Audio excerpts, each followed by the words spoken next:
Il est possible d'utiliser le rayonnement cosmique comme source d'énergie pour la consommation courante, mais cela nécessite la mise en place d'une voile spécifique. Cependant, il n'est pas expliqué comment cela est réalisé, car il manque des informations. Le rayonnement cosmique et le rayonnement solaire peuvent tous deux être utilisés comme source d'énergie.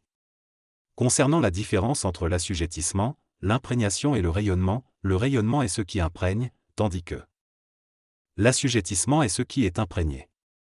L'imprégnation peut être consciente ou inconsciente. Le 4 juin 1989 a été une journée marquée par la mort de Khomeini, la guerre civile chinoise, l'accident ferroviaire en URSS et le Téléthon québécois, ainsi que plusieurs autres événements. Il n'est pas précisé s'il existe des jours spécifiques favorables à une nourriture des rigueurs, qu'elle soit blanche ou noire. Il est dit que certains événements se produisent à des dates où l'on prend conscience de leur importance, mais il n'y a pas suffisamment d'éléments pour en faire des parallèles. Les égrégats individuels à l'intérieur de l'égrégat PMC, principe de la mise en charge, peuvent être influencés, mais il n'est pas précisé par quoi. L'intensification du travail PMC est recommandée lorsqu'il y a une grande bouffe égrégorienne astrale. Un égrégore noir absorbe tout, tandis qu'un égrégore blanc n'absorbe rien. Dans l'illusion évolutive des archétypes, ce qui est à tendance évolutive est souvent considéré comme noir et ce qui est à tendance manipulative est considéré comme blanc. Cependant, il est souligné que cela ne correspond pas forcément à une connotation de bien ou de mal. Les religions continuent d'associer le noir à quelque chose de mauvais, alors que dans certains cas, le noir peut être considéré comme bon. La nuit est souvent associée au noir et suscite de la peur, mais cela est dû au fait que la psychologie ne peut pas voir dans l'obscurité et donc perçoit cela comme quelque chose de mauvais. Pour bien voir, il faut développer notre troisième œil et développer des sens subtils. Nous avons souvent des yeux aveugles, mais il y a de la lumière et de l'énergie. Lorsque les égrégores noirs se nourrissent, cela peut entraîner une nourriture d'égrégores blancs dans les jours suivants. Les égrégores denses se nourrissent sans nourrir les égrégores plus subtils. Cependant, la conscientisation peut entraîner l'excrétion de phénomènes de l'âme ou de l'ego chez les êtres humains, ce qui peut avoir un impact social. Certains égrégores sont totalement nuls, leur rôle est simplement de donner de l'énergie. Les égrégores sont neutres et ne vont pas influencer nos actions, mais les égrégores spirituels peuvent être colorés et avoir une tendance à servir dans un sens plutôt que dans un autre. Il est possible de prendre possession d'un égrégore neutre pour aider les défunts, mais il est préférable de commencer par les égrégores de mal, qui sont démolis, pour éviter les problèmes plus tard. La théorie de la relativité nous dit que rien n'existe réellement, il n'y a que des événements qui ne peuvent durer ni se reproduire. Cependant, en dehors de l'espace-temps, l'intelligence supplémentaire est un phénomène instantané. La mémoire est virtuelle mais suffisamment instantanée pour conserver les événements en mémoire.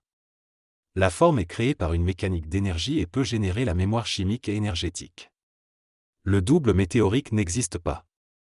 R discute de l'existence d'une réalité au-delà de la perception temporelle et de la conscience humaine. Il mentionne l'importance de distinguer entre la forme physique et la conscience qui l'habite.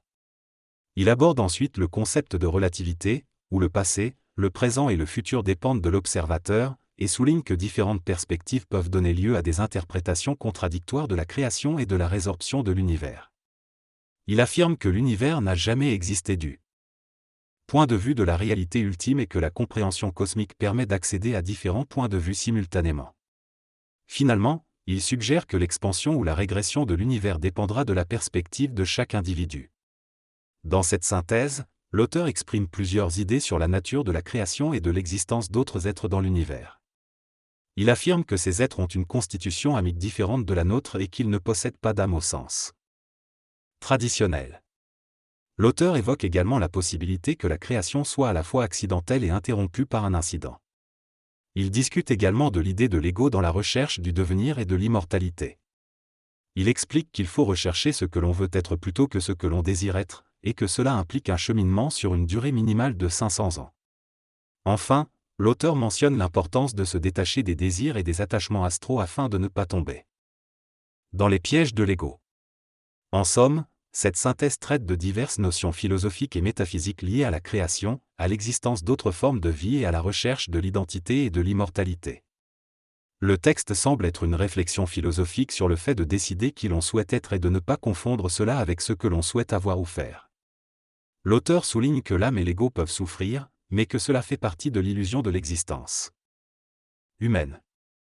Il fait également référence à la notion de communication d'énergie à travers la parole et au concept d'amour qui dépasse la capacité de l'être humain. Il mentionne que les lois de la thermodynamique sont différentes des lois de création cosmique et évoque le fait que l'intelligence peut signer des pactes et s'associer avec d'autres êtres humains. L'auteur conclut en affirmant que la conscience de soi doit être travaillée individuellement mais que la confiance envers les autres est souvent difficile à établir. Le passage du Nazaréen a laissé des traces, mais les messages qu'il a transmis ont été interprétés et colorés par les gens. Il est venu sauver les choses qui l'intéressaient plutôt que les humains. Les souffrances qu'il a endurées ne signifient pas qu'il nous aimait plus, c'est une construction de l'histoire. Son passage a servi à construire un phare, une guidance pour les navires. Le rôle de Nazar est d'entretenir le fort, mais les moyens qu'il utilise sont mécaniques et il peut changer la mécanique. L'énergie christique est une énergie supplémentaire qui peut être colorée par l'énergie bouddhique. Le Nazaréen a manipulé les virus des âmes et le monde de la mort pour créer une certaine forme de musique qui résonne dans le monde de la mort. Cette musique permettra aux éminences michaéliennes de venir chercher les véhicules prêts sur la planète Terre. L'ego ne doit pas avoir peur car il ne peut pas influencer cela. Selon le discours, les véhicules qui sont prêts et connus par leur formateur, qui est l'âme, sont considérés comme des imbéciles heureux. L'âme devient ensuite le daube éthérique, puis le séraphin, qui sont des interprètes rationnels parfaits pour l'intelligence en action.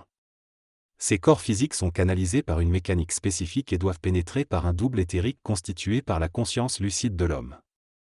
Le but ultime est de permettre aux forces michaéliennes, c'est-à-dire des forces bouddhico-supramentales, de se servir des contextes les plus densifiés. L'homme, dans une évolution vers un ego sans orgueil, sera en mesure de comprendre ces phénomènes et d'accepter l'ingestion michaélienne, le retour du Christ. Il pourra se fusionner, sans être digéré, dans une transformation intentionnelle et aimante. L'être humain est relié à des réalités qui dépassent la planète et son rôle est de servir de phare dans la création et la conservation de la musique céleste. Le processus de transformation est en cours. À la conscientisation de plus en plus d'êtres humains, et la mécanique de musique pourra bientôt être détruite. La nouvelle musique créée par les humains qui se conscientisent remplacera la mécanique anciennement en place. Le discours invite les humains à prendre les premiers pas et à travailler sur eux-mêmes, car une fois ces premiers pas effectués, le reste suivra naturellement. Le catalyseur est présent, mais la relève n'est pas une question de relève, car l'homme se prendra lui-même en main.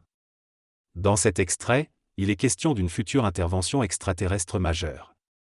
Les intervenants évoquent les phénomènes des Golas et des territoires extraterrestrialisés, ainsi qu'une intervention ovnique pour ceux qui en ont besoin. Ils soulignent l'importance pour l'humanité de se préparer à cette intervention et de se libérer des manipulations psychologiques. Ils mentionnent également que l'astral de l'être humain sera purifié, l'aidant ainsi à ne plus souffrir et à prendre soin de son corps physique. Ils soulignent le problème de la pollution sur la Terre, laissant entendre que sur Vénus, la pollution est plus facilement supportable mais que sur Terre, elle est préoccupante. Ils expliquent que pour développer sa conscience, l'humain doit développer son inconscience et apprendre par essai et erreur. Ils insistent sur l'importance de l'information émotionnelle dans la conscience astrale pour qu'elle puisse se développer et mentionnent que l'intelligence et l'information ne sont valorisées que si elles sont émotives. Finalement, ils expliquent que malgré la connaissance de la pollution depuis longtemps, sa résolution nécessite un contact émotionnel avec l'intelligence et un développement mental ou une expérience astrale. En résumé, l'individu souligne l'importance de prendre conscience des méfaits de l'alcool sur la santé physique. Il aborde également la question de la pollution et de l'urgence de prendre des mesures pour la préserver. Selon lui, la pollution est le reflet de l'inconscience de l'ego, mais cette situation peut toutefois évoluer grâce à l'acquisition de nouvelles connaissances. Il exprime également l'idée que chacun a le droit de vivre sa vie, tout en soulignant certaines conséquences négatives telles que la pollution. Enfin, il mentionne brièvement l'ayatollah, un dirigeant important dont il ne souhaite pas se prononcer davantage. Dans ce texte, l'auteur parle de la prise de décision et de la façon dont les gens compliquent souvent les choses. Il explique qu'il faut faire un effort minimum pour opérer un changement, mais que cela doit être fait de manière consciente et sans s'attacher à quoi que ce soit. Par exemple, il mentionne le fait de s'inscrire à un cours et de ne pas s'en préoccuper ensuite. Il explique que nous devons simplifier notre approche et accepter les résultats tels qu'ils sont. Enfin, Il donne l'exemple de sa propre expérience d'achat d'une voiture, où il a visualisé ce qu'il voulait et l'a trouvé dans une voiture qui correspondait exactement à ses attentes. Le narrateur raconte une expérience de négociation pour l'achat d'une voiture. Il explique qu'il a réussi à obtenir une meilleure offre en utilisant des stratégies de négociation. Il mentionne également une autre transaction qu'il a retardée afin de laisser l'opportunité à d'autres acheteurs potentiels de se manifester. Finalement, il conclut en soulignant qu'il est important de prendre des décisions avec prudence et de ne pas se précipiter pour obtenir une bonne affaire. L'auteur explique qu'il souhaite se libérer du stress lié à la planification et se concentrer sur l'objectif principal, qui est de comprendre l'intelligence de l'astral. Il mentionne qu'il faut essayer de nouvelles approches et lois pour parvenir à cette conscience. Il souligne également l'importance de prendre des décisions utiles plutôt que de suivre ses désirs, et donne des exemples concrets comme acheter une voiture ou choisir de louer ou d'acheter un logement. L'auteur préconise de ne pas emprunter pour investir, mais admet que certaines personnes peuvent le faire avec succès. Enfin, il souligne la nécessité de ne pas désirer ce que l'on ne peut pas avoir et de savoir où fixer ses limites lors des négociations. Le locuteur explique qu'il a pris une décision d'investissement basée sur son intuition plutôt que sur des raisonnements logiques. Il avait prévu d'acheter une maison, mais lorsqu'il a décidé d'emprunter $600, la banque a refusé sa demande. 3 semaines plus tard, il a réussi à obtenir un prêt de $10 000 pour acheter une voiture. Le locuteur avait des raisons valables pour emprunter l'argent, mais il admet qu'il ne sait pas si sa décision était la bonne ou non. Au final, il a suivi son instinct plutôt que de se fier à une analyse rationnelle. Il conclut en disant qu'il s'agit de prendre des décisions en accord avec ses propres sentiments, plutôt que de se conformer à des normes établies.